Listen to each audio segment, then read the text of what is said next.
నేను మారిన మనిషిని, ఇది చెప్పను, చేసి చూపెడతాను. ఈ దఫా వచ్చే ప్రతి నాయకుడు కూడా డైరెక్ట్‌గా నా దగ్గరికి రండి అంటూ ఎంపీలకి ఎలా అయితే చంద్రబాబు గారు చెప్పారో, అట్లాగే వివిధ అంశాల మీద చాలా బాధ్యతాయుతమైనటువంటి ప్రకటనలు చేస్తున్నారాయన.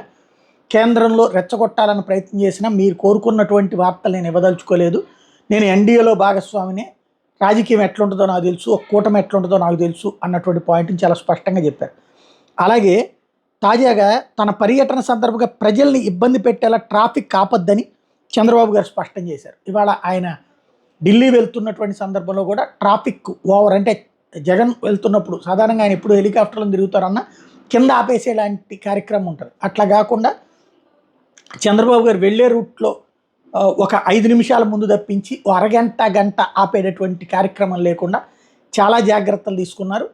అంటే ప్రజలని ఇబ్బంది పెట్టనటువంటి పాలన రావాలి అన్నటువంటి కాన్సెప్ట్ ఏదైతే ప్రజల్లో ఉందో దాన్ని పర్ఫెక్ట్‌గా వినియోగించేటటువంటి ప్రక్రియ ప్రారంభించారు. ఇది కొనసాగాలని కోరుకున్నాం.